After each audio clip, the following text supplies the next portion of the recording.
Hey guys, so let's talk about energy and cellular metabolism. Okay, this is gonna be chapter 4 from Physiology book. Okay, but we're gonna talk about energy and cellular metabolism. So we're gonna talk about energy and its biological systems, some chemical reactions, not so much, but really it's biochemical reactions. Okay, let's get that out there. We're going to talk about some enzymes, right? The what an enzyme is, some functions of enzymes, and remember, enzymes are just proteins. Right? Remember, proteins are everything, really, right? But enzymes are a type of proteins. Okay, and we're going to just talk about metabolism. A brief introduction to metabolism. Okay, so specifically cellular metabolism, right? Now, we're looking at the properties of living organisms, right? Here are some properties of living organisms, like the properties that we possess, right? We're going to have a complex structure whose basic unit of organization is going to be that basic functional unit of the body, which is a cell, right? Basic functional unit of life, right? It's that cell, right? We're going to be able to acquire, transform, store, and use energy, right? We can sense and respond to our internal and external environment. We're able to maintain homeostasis, right, through internal control systems with feedback, such as negative or positive feedback, right? Especially negative feedback, right? Because negative feedback is homeostatic.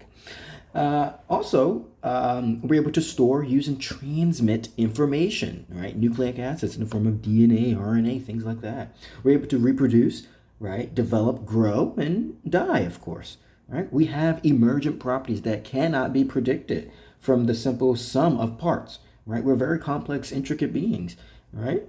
And as an individual, we're able to adapt. And species, of course, right? We're able to evolve over time, right? Now, looking at the energy in a biological system, all living organisms need a source of energy. And we know that that source of energy, mainly for this planet, right, is going to come from the sun, right? So, for example, plants, right, things that we eat, right? Well, you should be eating your plants, like your vegetables and your fruits. But plants, they're going to trap that radiant energy from the sun, and they're going to be able to store the energy that they get from the sun in chemical bonds. And it's that chemical bonds that we are able to ingest, right? The bonds that's in that plant, the bonds that's in those vegetables, right? We're able to ingest that, and we can get that energy out of those bonds. Okay, so really, energy is really just in the form of bonds. And when we eat things, right, we're able to extract the energy from a bond. Okay, especially us animals, right? We are able to get our energy from ingestion. So plants, they can just make it just using the sun. We have to ingest something, whether it's another plant. I'm sorry, whether it's a plant or another animal, right?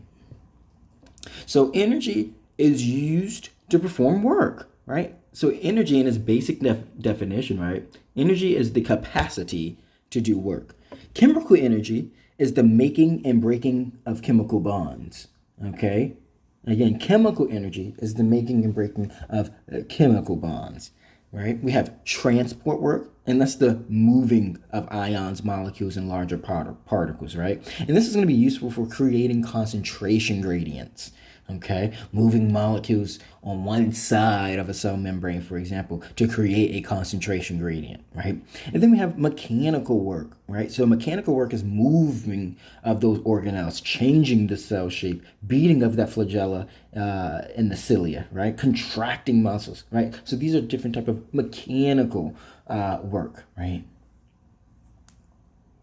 So energy is going to come in two forms. We're going to have kinetic and potential energy, right? Kinetic energy, you probably heard, is the energy in motion, right? Whereas potential energy is that stored energy, okay? Now, energy can be converted from one form to another, okay? So for example, we must produce work, right, to push this ball up this ramp, up that hill.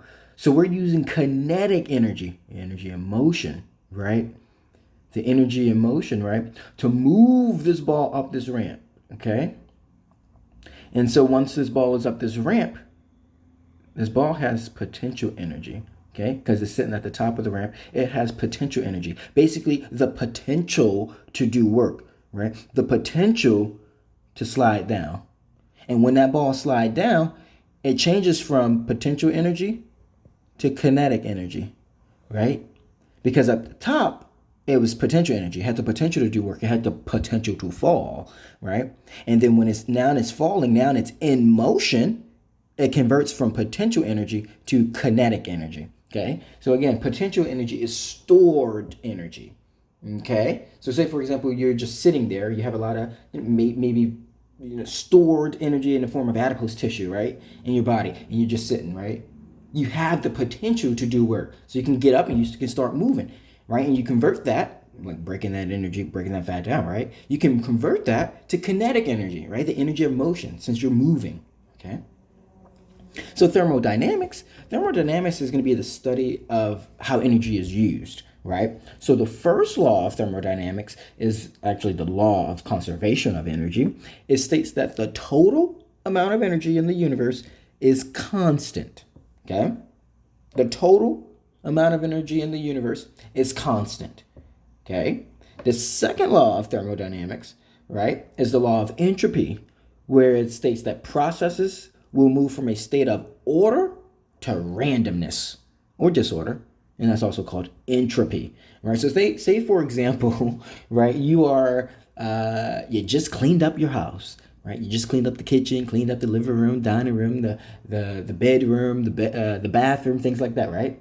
So that's order, right? But naturally, universally, right, that second law of thermodynamics will take place because it's going to move from a state of order to a state of disorder, right? You come back the next day or maybe a few days, right? Or even the same day, right? And it's like, well, where did all this stuff come from, right? Now it's disorder. I know that happens to me a lot. I clean up, right? I'm a clean freak. But my daughter wakes up, that's it. She's entropy, right? You have the Barbie dolls over here. You have the Legos, right, that I step on sometimes. You have all these eggs, right? And I'm like, oh, it's entropy. It's disorder, right? And that's just natural. That's just the law of the universe, okay? The second law of thermodynamics. Sorry, that was a tangent. So looking at the chemical reactions, right? So we're able to use chemical reactions, okay? The cells will transform that potential energy of those chemical bonds into kinetic energy for growth, maintenance, reproduction, and movement, right? And so it's that potential energy that is going to be stored in the chemical bonds of a molecule, right? And that's going to be known as free energy of a molecule because we can then use that free energy. So generally, complex molecules have more chemical bonds and therefore higher free energies, right? So the more complex, this molecule is, or the more bigger this molecule can be, right?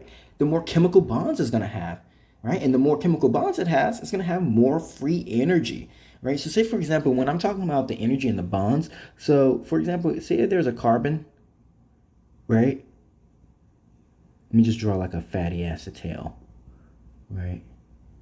So fatty acid tail, right? Carbon's just connected to a hydrogen, right? And it's connected to its head group, right? That polar head group, okay? But what I want to show you is it's the energy, let's change the color for a second. It's the energy within this bond that we're talking about, right? That's the energy that we're talking about, the energy between these bonds, okay? This is the bond. This is the bond that I'm circling, right? These are the bonds. These have energy in it. And we can break those bonds, right, to get the energy from this molecule, okay? So when we're looking at chemical reactions, right, if we're trying to combine something in a combination reaction, right, we'll take the reactants, which is our just substrates, right? We just add them together. A plus B will give us a product of C. Now, if we want to break it apart or decompose it, right, in a decomposition reaction, we take that product, right, or we take that reactant, I should say, right, and we break it down to form its smaller units, okay? And so actually, let me give you a quick example, right? So for example, we store glucose, right? How do we store glucose? You're probably going to say glycogen, right? We store glucose in the form of glycogen in the liver, right? So for example, this is one glucose and this is another glucose, right? We build these glucoses up together and we're able to create glycogen, right? And say, for example, You're in a state where you haven't eaten, right, for a long time, right, overnight, right? You're gonna get hungry in the morning, right? Your blood glucose levels are gonna decrease, right? So we need to bring that blood glucose levels back up. So we're able to break down in this reaction glycogen, right? In a decomposition reaction, we break down glycogen into glucose, right? Into glucose molecules, right? So that can then get into the blood. So we can use that for energy, right? So these are examples of reaction types, okay? So we have to look at and understand activation energy, right? Activation energy is the energy, right? It's the amount of energy required to start a reaction. Okay, let me say that again. Activation energy is the amount of energy required to start a reaction. Okay, so I need a lot of activation energy to get up out of the bed sometimes, right? And some way may able to say the same thing, right? So activation energy, the amount of energy it needs to start a reaction, right? So some chemical reactions, right? When we're looking at some of these chemical reactions, the energy can be trapped or released during reactions, okay? Again, energy is trapped or released during reactions. So when we're looking at the free energy change of a reaction, right? Exergonic reactions, right? These release energy, okay? These exergonic reactions, they will release energy. Whereas endergonic reactions, right? They use energy. Okay, we need energy being put into play for this reaction to take place. Okay, again, exergonic reactions, they release energy, right? Endergonic reactions, they consume energy. And typically we're able to couple endergonic and exergonic reactions together. Okay, so one reaction release energy, and it's that energy that was released that is used to start another reaction, basically. Okay.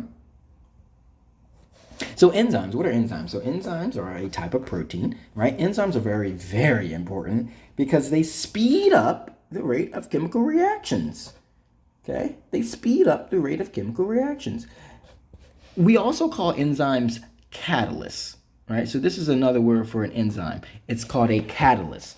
Okay, and so by speeding up the rate of a chemical reaction, what they actually do is they lower the activation energy, or the energy that's needed to start a reaction. Remember, activation energy is the amount of energy needed to start a reaction. So enzymes, they lower the activation energy. Okay, and so let me show you this right here, right? So for example, in this reaction right here, right? Notice how much energy it requires. All the way up there. We got to go all the way up there. But you throw an enzyme in there. This is with the enzyme, right? Look at that, right? We don't need that much energy to start this reaction, right? So enzymes, they will lower that activation energy, okay? Speed up this chemical reaction. And so you'll see these words uncatalyzed, and catalyzed. Remember, enzyme, another word for enzyme is catalyst, right? So if we use an enzyme, we are catalyzing a reaction, right? If we're not using an enzyme, this reaction is uncatalyzed, okay? Just the words. And so the reactants, you know how, a protein, right, binds to a ligand, or a ligand binds to a protein, and that ligand that binds to a protein is called a substrate.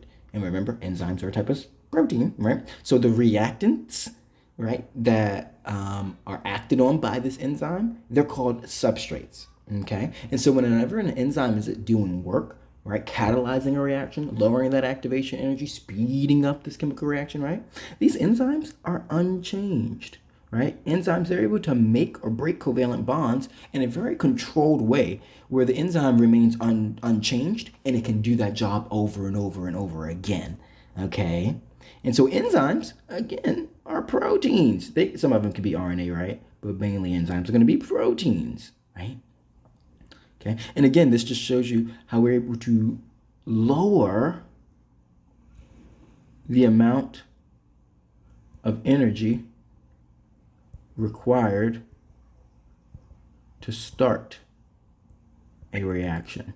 Okay? Enzymes are very, very important to this. And so look at, this is the enzyme, right? Just denoted as E, right? And these are the substrates, or this is the substrate, right? Goes into this active site, right? Binds into that active site. The enzyme is able to do its job. For example, it just splits this up, right? Creates two new products from that substrate. And notice how the enzyme is unchanged, right? Ready to do this exact same job again. So enzymes, right?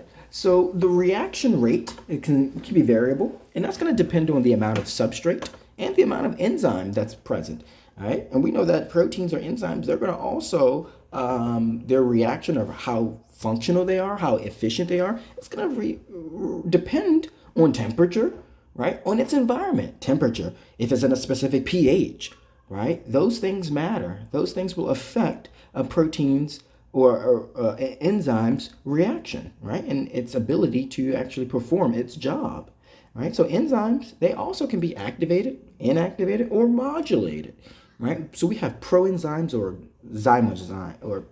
zymogens, right? These are just enzymes that are synthesized as inactive molecules and activated on demand by proteolytic activation. So think of like pepsinogen, angiotensinogen, things like that that are just inactive, right? But they become activated, right?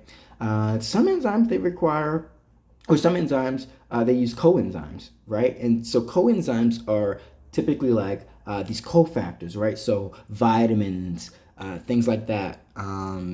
These are going to be coenzyme precursors.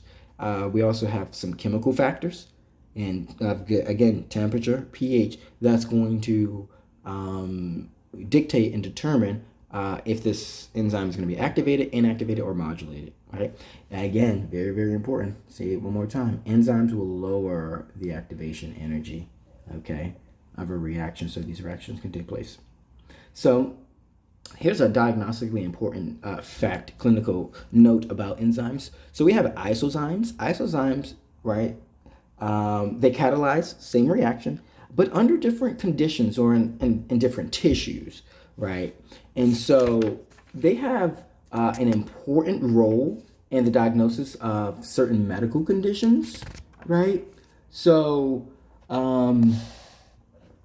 so basically, right, let's look at it. So a few enzymes, they come in a variety of related forms, and this is where we call them isozymes, right? I'm sorry, isoforms really, but enzymes, if they come in different related forms, they're called isozymes, right, of one another. So again, these isozymes are enzymes that catalyze the same reaction, but under different conditions or different tissues, right? So we get that. Now the structures of related isozymes are slightly different from one another though, okay, which causes the variability in their activity. So many isozymes have complex structures with multiple protein chains. So let me give you an example. The enzyme lactate dehydrogenase, right? It has two kinds of subunits named H and M. Okay, they are going to be assembled into tetramers, which is a group of 4. This lactate dehydrogenase isozyme will include like a H4, H2, M2, and an M4 groups, right? So the different LDH isozymes are tissue specific, including one primarily found in the heart and a second found in skeletal muscles in the liver, right? So isozymes, they're going to have a very important role in the diagnosis of certain medical conditions. For example, in hours following a heart attack, right, that damaged heart muscle cells, they're going to release enzymes into the blood. One way to determine whether a person's chest pain was indeed due to a heart attack is to look for the elevated levels of heart isozymes in the blood. And so some diagnostically important isozymes, they're all in their diseases, they're also going to be here in this table, right? So enzymatic reactions, remember I said they could be coupled, right? They also can be categorized too. So phosphorylation is the addition of a phosphate group. Oxidation reduction reactions, so enzymes, they can reduce things, right? So reduction reactions is the gain of electrons. Oxidation is the loss of electrons, right? So think about, if you remember from science, we had oil rig, right? And stands for the letters. Oxidation is loss, right? Oil, right? And rig is reduction, is gain, right? So think about that, if you can remember that, those oxidation reduction reactions. Hydrolysis and dehydration reactions, whereas dehydration, right, reactions, we dehydrate something, so water is going to be the product. And a hydrolysis reaction, we add water. So we add water to break something down. Remember, lysis means to cut, right, or to break, right? So we're able to throw water in a reaction to break this molecule apart. And so we have the addition, subtraction, exchange reaction. So enzymes can act to add functional groups, right? They can remove functional groups. They can exchange functional groups, right? So functional groups are going to be exchanged. They can also add a phosphate group, phosphorylation, or adding a phosphate group. We also call it a kinase type of enzyme. So a phosphokinase enzyme, right, will add a phosphate group, okay? Deamination reactions, these remove an amino group, right? Amine group, but to take away an amine group, right? Amination is adding an amino group. Transamination is transferring an amino group, okay? We also have ligation reactions, right? Ligate something is to put it together. So we're able to synthesize or join two molecules together, ligate them together. And so an example would be ATP synthase. It ligates, it combines ADP and a phosphate forming ATP, right, within that electron transport chain, okay? So remember, ADP is adenosine diphosphate, right? So two phosphates, but if you add this other phosphate in there, it's adenosine triphosphate, so three of them, okay? So when we're looking at metabolism, right, metabolism really just is defined as all the chemical reactions that take place in an organism, okay? So we have catabolism, like the breaking down of molecules, right, where this is the energy releasing breakdown, I should say. Anabolism, right? We're synthesizing, building up molecules, right? Using energy to build up molecules. And so a kilocalorie is going to be the energy released from or stored in chemical bonds, right? In molecules, it's very possible, a lot of them, really, right? Molecules are going to be molecules in a pathway, they're going to be intermediates, right? So say, for example, pyruvate, that's an intermediate, because what happens is when we're able to bring glucose into the cell, right? Once glucose gets into the cell, we'll basically throw a phosphate group on it, okay? Throwing a phosphate group on that glucose will trap it inside the cell, okay? Because that phosphate has a charge. So it'll trap it, give that phosphate or give that glucose a charge to it, so now it can't escape the cell. So now we can use that glucose for glycolysis, to break it down for energy, right? And so when we're looking at it, glucose gets converted to pyruvate, right? Pyruvate then gets converted to acetyl-CoA, right? That then goes to the citric acid cycle, okay? And then it goes from there, right? But in the ultimate, so this is what I'm describing right here, is cellular, right, respiration, right? How we're able to create ATP. Ultimately, we're going to go to the mitochondria, and the end goal, right? There's many steps, right? The electron transport chain, things like that. But ultimately, we're going to end with ATP, right? But notice how pyruvate is an intermediate in this pathway, right? Even acetyl-CoA, an intermediate in this pathway, okay? So cells, they're able to regulate their metabolic processes though, right? So we're able to control enzyme concentrations. So we can produce modulators that change reaction rates. So we have feedback inhibition. So for example, we are creating products, right?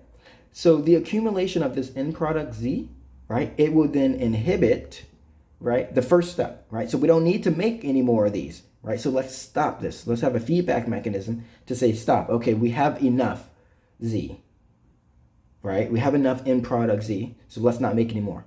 But as the cell consumes this Z, maybe in another metabolic reaction, this inhibition goes away, right? And this pathway resumes so we can make more Z, right?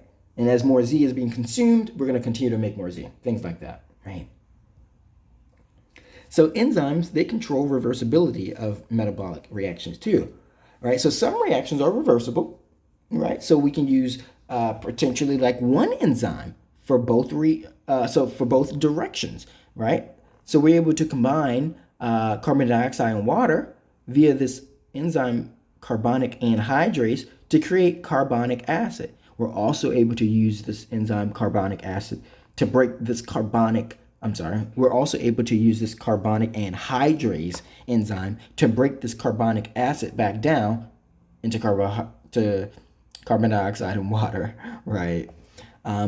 In some reversible reactions, they require two enzymes, right? And that allows for more control over the reaction. So say, for example, what I just mentioned, right? When glucose gets into the cell, right, we're going to throw a phosphate group on there, such as using this enzyme hexokinase. Remember, kinase adds a phosphate, right? So if we can throw if we can throw a phosphate on this glucose, we trap it inside the cell. Now we can use it for cellular respiration, right? Glycolysis. Now, say for example, right, glucose plus this phosphate will yield us this product of glucose 6-phosphate, okay? Because we're just putting that phosphate on that 6 carbon on the glucose molecule. Say, for example, we have enough glucose 6-phosphates. Now we can break that glucose 6-phosphate down using glucose 6-phosphatase, right, back into glucose and phosphate.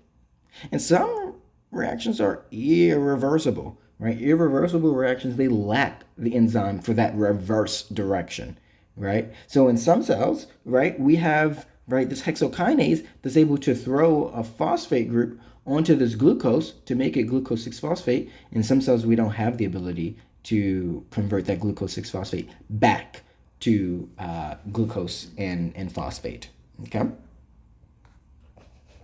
So ATP, right, is going to transfer energy between reactions, okay? So we have the high energy phosphate bond, right?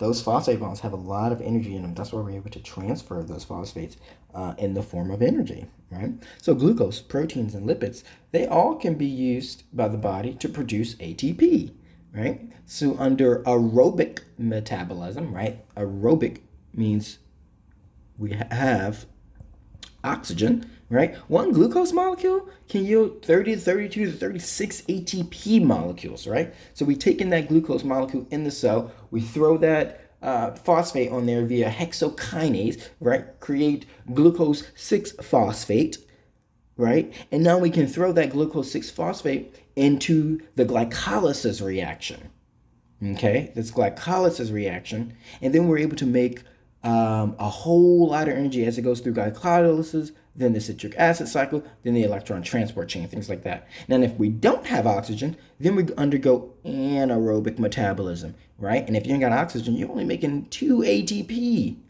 But if you do have oxygen, we're making a whopping over 30 ATP, right? So you can see the importance of having oxygen in that cell, okay?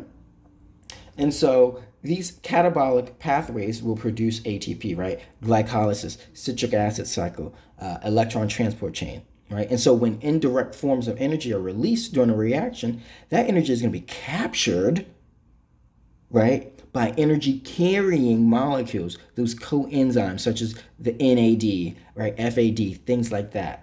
Okay, and the NAD is going to be able to capture those electrons that's going to be released during these many chemical reactions from these the glycolysis reaction, the citric acid cycle reaction, the electron transport system reaction, things like that. Okay,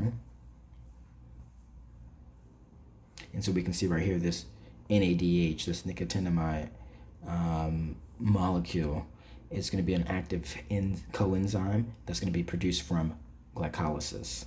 Okay. We have glycolysis, right?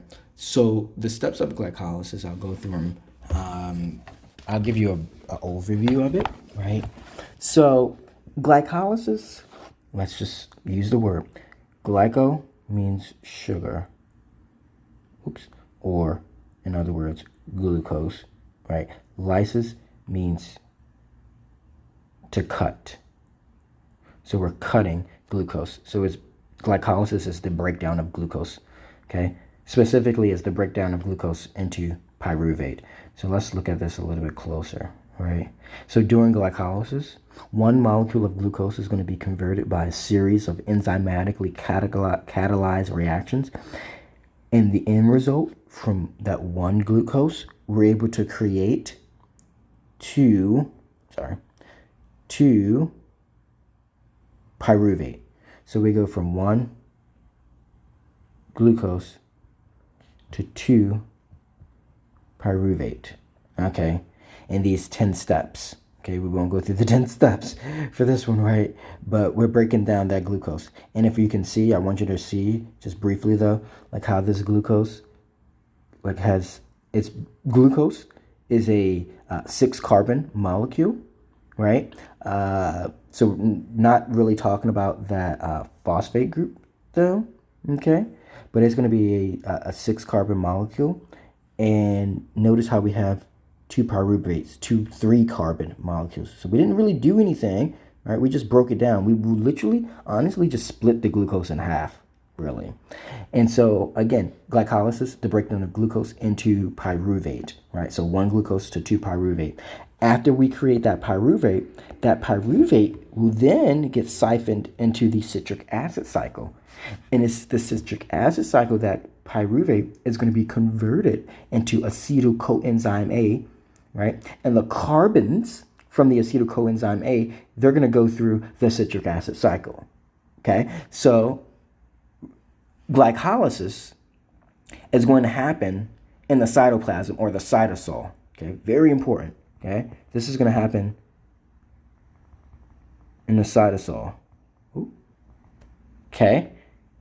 And so now we have this pyruvate, right, in the cytosol. That pyruvate will then enter the mitochondrial matrix, right? So it's getting through that membrane. That mitochondrial membrane enters that mitochondrial matrix, right? And it's that pyruvate that's then going to be converted, right, into acetyl coenzyme A, okay? After we're able to create acetyl coenzyme A, that acetyl coenzyme A then goes through the citric acid cycle, okay? Goes through a couple transformations, okay, while it's in that. And notice how in this whole process, again, this process is cellular respiration. So remember how we're always talking about cellular respiration, how the cell gets energy, right? And you think, oh, it's the mitochondria, right? Number one, it starts off in the cytosol, right? We're able to break that glucose down in the cytosol. Break that glucose down into the cytosol and create those 2 pyruvates. And those 2 pyruvates, they then get into that mitochondria. And this is where the mitochondria takes place, right? Or this is where the mitochondria comes into play, okay? Because it's the mitochondria which we're able to initially start off with that citric acid cycle, okay?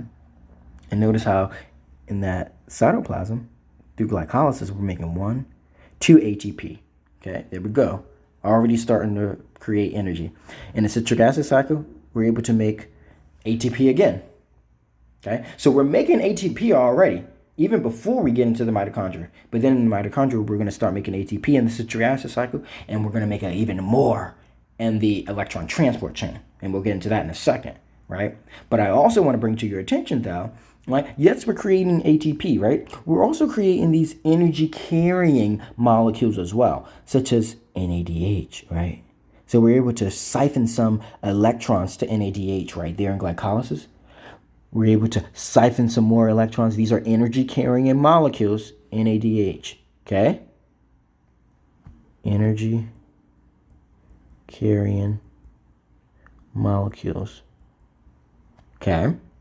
And so we're creating more of these molecules. Again, in the citric acid cycle, NADH, NADH, FADH2, NADH. Again, these are all energy carrying molecules. What they do is they're able to accept electrons. Right? So you know how whenever we're having a chemical reaction, we are having byproducts, and electrons are byproducts. Okay? And so you don't want those free electrons just roaming around in your cell because they create free radicals, right? And they tend to damage your cell. So you have these molecules that are able to accept those free electrons, right? Capture those electrons, right? Capture that energy, right? Capture those electrons in the form of energy, okay? So again, in glycolysis, we're creating ATP. We're creating NADH, right? In citric acid cycle, we're creating ATP, and we're creating NADH, FADH, these energy carrying molecules, okay? And so now we go from glycolysis to citric acid cycle to the electron transport chain. And it really is what it says, the electron transport chain, or transport system. We also call it electron transport chain. Okay?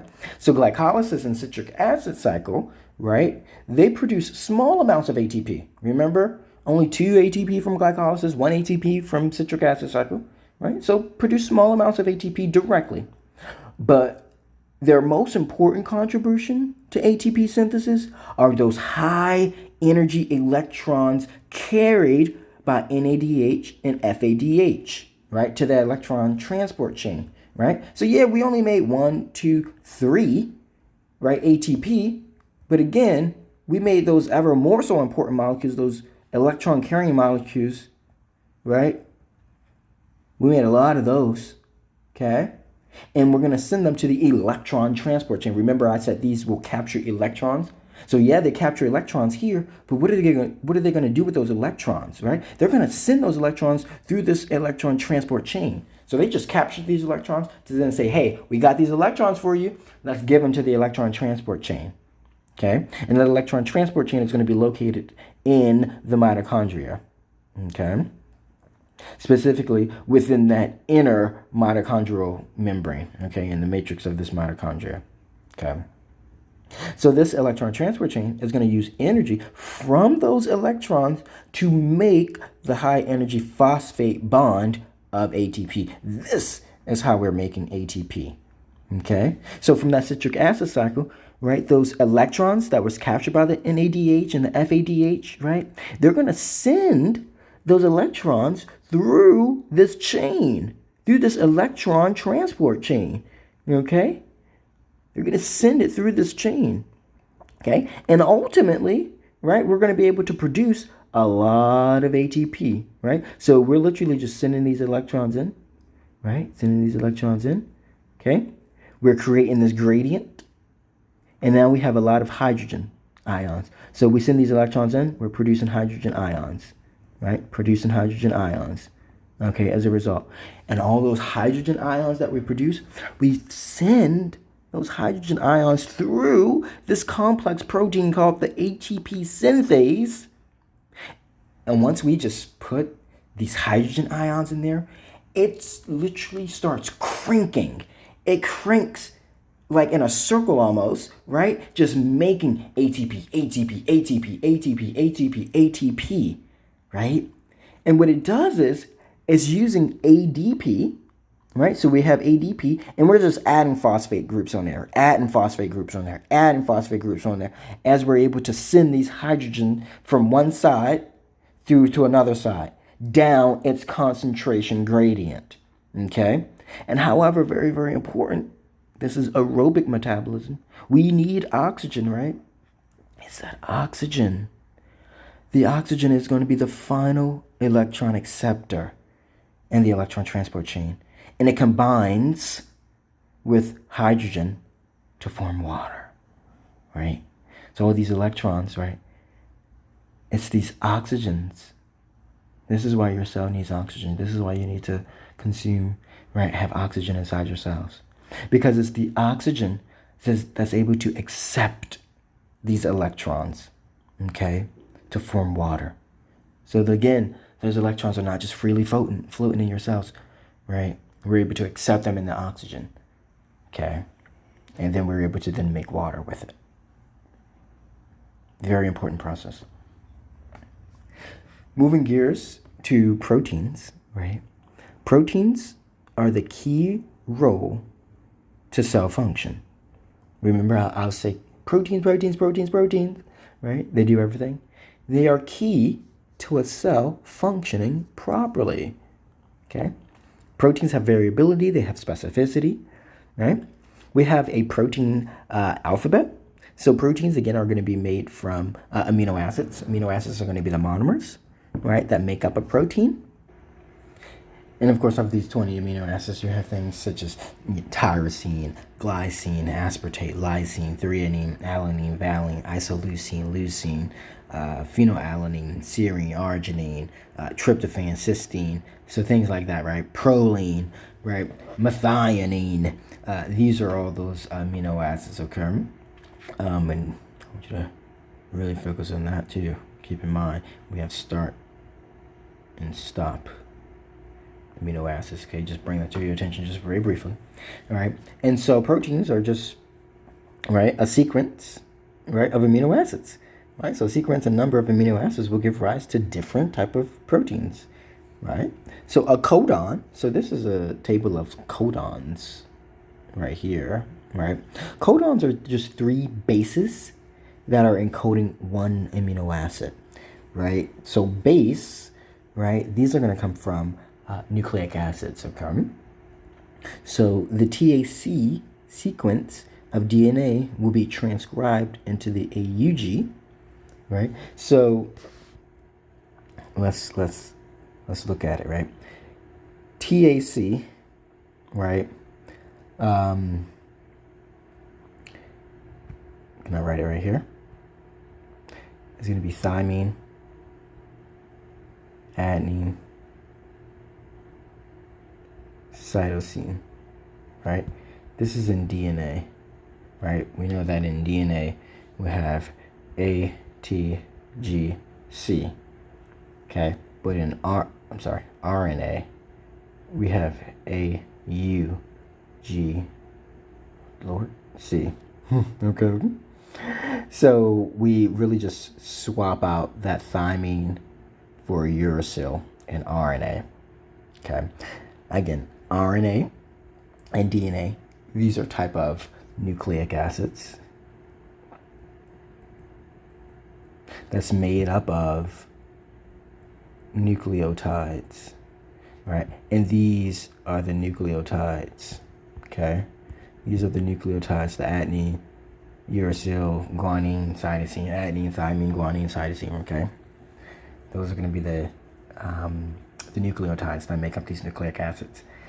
But when you're looking at a strand of DNA, right? DNA, well, let's change it to a different color. DNA gets, can I make it a little bit, okay, whatever. DNA gets transcribed into RNA, right? Transcription, right? And RNA gets translated into protein, right? So it's that DNA sequence, right, of thymine, adenine, cytosine, that's going to get transcribed into AUG, right? And so remember, A bonds with T, G bonds with C. That's in DNA, right? But in RNA, we have A binding with U and G binding with C, okay? So in DNA, we have thymine, adenine, cytosine, but that's going to get transcribed or converted into RNA in the form of adenine, uracil, guanine, okay? Because T to A, A to U, C to G, right? So we're just converting it, Okay. That transcription word, that transcribe word, it just means converting it. We're converting it from one type to another type. That's all. Okay. And so we're able to use that TAC sequence in DNA that's going to be transcribed into AUG and RNA. That AUG codon, which is, remember, it's 3 bases encoding 1 amino acid. That AUG codon is always going to be the start codon, okay, for mRNA, on mRNA, right? It's always going to be the start codon. And these codons, right,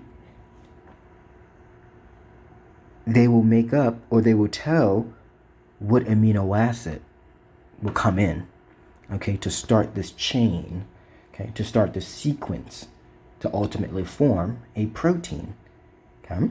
So AUG is always going to be the start codon, okay? And that's going to bring in the amino acid methionine, right? So let me write it right here. Methionine is always going to be the start codon, okay? And so I can tell you again, DNA is transcribed into RNA, RNA is translated into protein, right? So this is how proteins are made, right? Again, DNA, we use DNA, and we say it's TAC, right? Gets converted to RNA, for example, is AUG, and then that gets converted into protein, and that's going to be methionine, if we're using this example. And it's the methionine amino acid that's always going to be that first amino acid, okay? And then whatever the other, codons are, right? It could be then a UGC afterwards. It could be a CCG.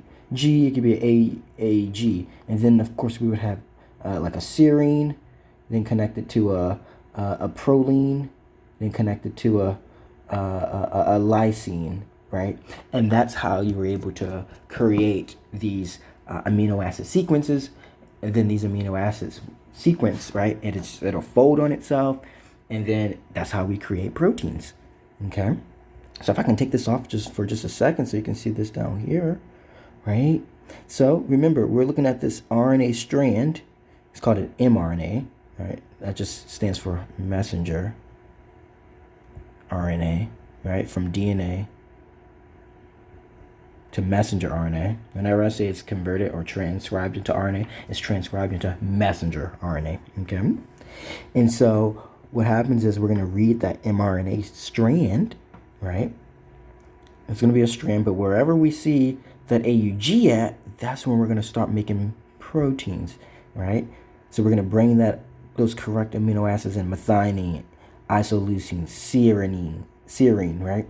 Until we are reading this mRNA strand until we see a stop codon, a stop sequence, right? So UAA over here is a stop sequence, a stop codon, okay? And that's what it's going to say. Okay, we're stop. We're done with this amino acid sequence. We're done with making this protein. And ultimately that amino acid sequence again will fold into a protein. Okay?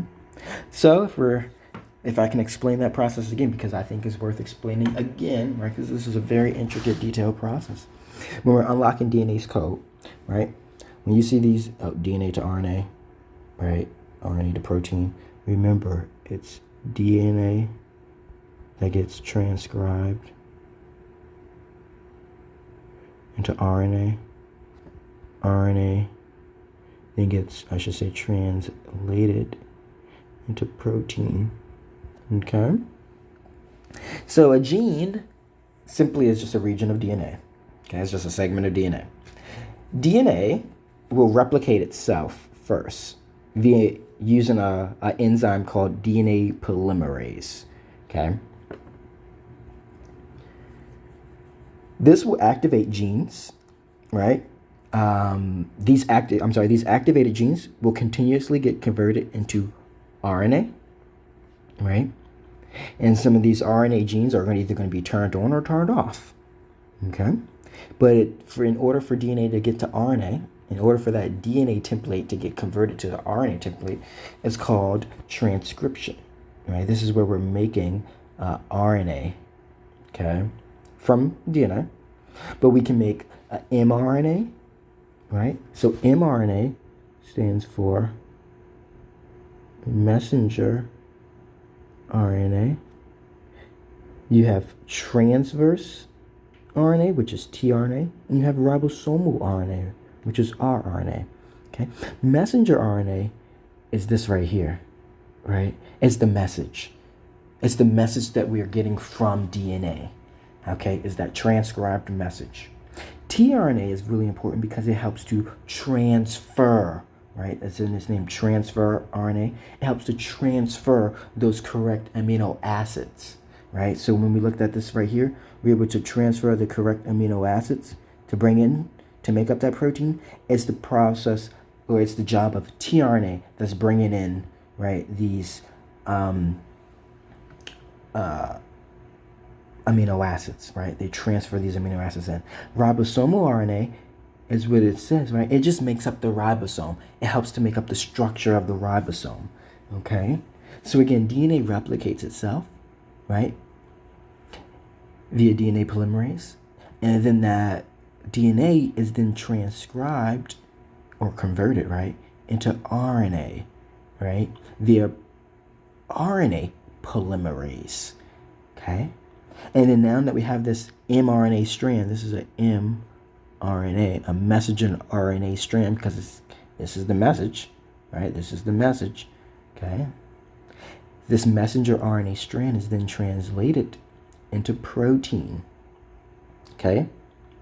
Via ribosomes, on the ribosomes. That's why these ribosomes are the site of protein synthesis, okay? So this translation process is where we're taking amino acids, right? We are assembling these amino acids into a protein chain. Down here at the bottom again, right? We're assembling these amino acids to form a protein, okay? Transcription, I should note, right? Transcription is going to occur in the nucleus, right? So that replication, how we're replicating DNA, that's going to happen in the nucleus, right? This transcription of converting DNA to RNA, that's going to happen in the nucleus. And right, and after we make that RNA will then transfer out of the nucleus, right? It'll get out of the nucleus via the nucleopores, right? And then we have this RNA that's being converted into protein, or being translated into protein. That's going to occur in the cytoplasm, okay? So like right outside the nucleus. Okay, and then we have post-translational modifications, right? So after we're able to make this protein, that protein will then fold into its complex shapes, right? So that protein may be split by an enzyme into smaller peptides, right? Or it can have various chemical groups that's added to them, right? To actually make them active at the end, okay? So you know how your body, or your genetic information, your DNA tells your body what to do, like how to look and everything. It's your proteins. It's your proteins that is doing that. The DNA is telling your body what to do in the form of proteins, right? It's the proteins that do all the work in the body, right? So we're able to, when we're synthesizing proteins, whenever I call this process, right, how DNA gets converted into RNA, gets converted to protein, right? This is just the central dogma of life.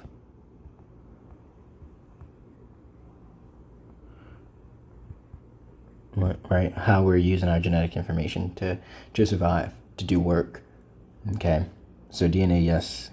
DNA, RNA, genetic information, protein is going to do whatever they say. DNA is the instructions, right? Proteins do the work. They do what they're told. Okay? Because they're going to be made in reference to what that DNA segment was saying, right? What that DNA segment, that gene was, okay? So we're able to activate a gene, right? That gene is transcribed into an mRNA, right? Then we have RNA processing, right? Where that's like splicing, where we're like putting things together, taking things out, things like that, right? After we're making that RNA in the nucleus from DNA, we're able to go into the cytosol. That mRNA travels into the cytosol, right? And this is where we're we can have translation occurring at, right? And again, translation is just going from RNA to protein, translating that RNA strand into amino acid sequence that will eventually fold into a protein, right? And then at the end, we can have some post-translational modifications, right? That's where the protein then folds. We might cleave that protein into smaller peptides. We might add some functional chemical groups to it. We might add a phosphate group to it, a methyl group to it, some sugar or lipid to it to activate it, basically, right? Or to make it its final form. We might even assemble that protein into a polymeric protein. We might assemble it with other subunits, okay, to make it a bigger protein for it to actually function like how it was destined to function by that gene, okay? So when we're specifically just looking at transcription, right? DNA will guide the synthesis of RNA, right? So DNA makes RNA, okay? DNA gets converted into RNA, I should say, in the process called transcription, right? So when we're producing mRNA or RNA, right, we use DNA as a template, okay? So we have the DNA template strand that's going to serve as a guide for making this mRNA strand. We use this DNA strand, right, this DNA template, and we have this RNA polymerase. RNA polymerase will literally build new RNA molecules through base pairing, okay? So it copies the DNA sequence into an RNA sequence, okay? And so we're going to start off with a promoter region, okay? We're going to start off with the promoter region, and the promoter is going to be, again, the region or a sequence of that DNA strand to which the proteins will bind to initiate this transcription. So this is where we're starting transcription. This is where we're starting to build a new RNA molecule through base pairing at this promoter region, okay? We also have transcription factors that is going to be very important, right? They're going to bind to DNA and activate that promoter, okay? So just have enzymes, right, proteins, right, that will bind to this promoter region, okay? And it will activate this promoter so we can now start transcription, okay? The active promoter will then tell the RNA polymerase where to bind to the DNA so it can actually start, okay? So here we have this RNA polymerase, right, on this strand, you can see right here, right, and we're able to create that RNA transcript, right? That RNA polymerase is just basically base pairing with that template strand of the DNA to make an RNA strand, okay? That's all, okay? And it's going to move along this DNA strand, making more and more RNA strand, and then we can release that mRNA strand because we're done with it. Okay, we're done with transcribing this DNA segment, right, into RNA. Now we can leave the nucleus and go for further processing. Typically go to make proteins now. Okay. We do have a process called alternative splicing. Alternative splicing will create multiple proteins from one DNA segment, right? This is a type of mRNA processing, right, where we're using RNA interference, alternative splicing, things like that, such as, for example, the exons, right, is these exons or these regions that we call exons, right? It's these exons that will be encoding a protein. So these are functional segments that will actually turn into a protein. We also have other portions of this strand, right, of this mRNA strand. It's called introns, right? And these introns are the non-coding segments, and then they just get released. They get spliced out. They get cut out, okay? Because we only need the exons, okay? Because that's going to turn into a functional protein, okay? And so we talked about transcription. If we look at translation a little bit more in depth, right, just very vaguely or briefly, right, it's the mRNA strand that will get translated into proteins, right? Because that mRNA, right, it links the amino acids together. Those codons, right? A segment of 3 nucleotides of the mRNA will code, right, for a specific amino acid. Okay, remember that? And then it's those amino acids that will fold up to obviously make a protein. Okay, so the protein synthesis, right? We're going to use, or how to make proteins, right? We're going to use the mRNA as a template, right? We're going to have ribosomes, right? These are the ribosomes. Right? These are the ribosomes. Okay. Ribosomes, again, are going to be made up of ribosomal RNA and proteins. We also have tRNA, right, which is transfer RNA. Okay. And so transfer RNA, right, is going to come in with an anticodon. And that anticodon will basically bind to the mRNA codon. And within this transfer RNA, it's carrying an amino acid to the peptide chain, to this amino acid chain. Okay, so if we can see down here, right here, this is the tRNA molecule, right? This is the tRNA, right? It has this anticodon, and this anticodon will bind, right, to the correct amino acid. This anticodon is going to bind to the mRNA sequence, and it's going to bring in the correct amino acid that correlates with that mRNA sequence. Okay? And so for example, we have, this is the growing peptide chain. We brought in that outgoing tRNA. It brought in aspartate. Now we're bringing in phenylalanine, tryptophan. Now we're bringing in lysine, right? And then we're going to come in with some more incoming tRNA molecules that's bringing in the correct amino acid, right, to this growing chain, right? This is how we're able to create a chain of amino acids. And we know a chain of amino acids is just the primary structure of a protein. Okay? So that's how they all work together. You have the mRNA transcript, that's the messenger RNA. You have the ribosomal RNA, right, that makes up the ribosome, right? And it's on the ribosome that this is happening, right? This is the ribosome, right? Remember how we say ribosomes are the site of protein synthesis? This is where we're synthesizing a protein, right? We're bringing in the correct amino acids to make a protein, okay? This is where it's all coming together. I'm hoping it's all coming together now. Right? And we use these dehydration synthesis to form these peptide bonds. And again, peptide bonds are the bonds that are between amino acids, right? So we release water. We're taking water away from this reaction to create this peptide bond between these amino acids, okay? We also have protein sorting. Protein sorting will direct proteins to their destination via like a signal sequence, right? So some proteins are destined to just be within the cytoplasm or the cytosol of the cell. Some proteins are destined to be a membrane protein, right? To help regulate things coming in or out of the cell, to help as a signal, right, for other cells. And some proteins are destined to get out of the cell, right? So they'll go to their destination where they were destined to go, right, via protein sorting.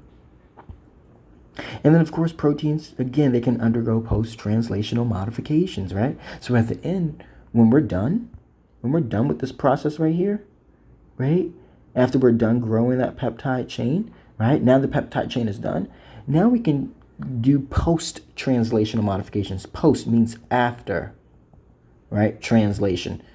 Again, translation is RNA to protein, right? So after we made this protein, now we can do some post-translational modifications, right? Where we can fold this protein, we can create some crosslinks, we can cleave it, right? Cleave some of the portions that don't need to be there to make it active, right? We can add other molecules or groups on there, add a phosphate on there, right? Add a methyl group on there, add some type of chemical functional group on there to make this protein active, okay? Or we can assemble it into a polymeric protein, right? Taking this amino acid chain, right?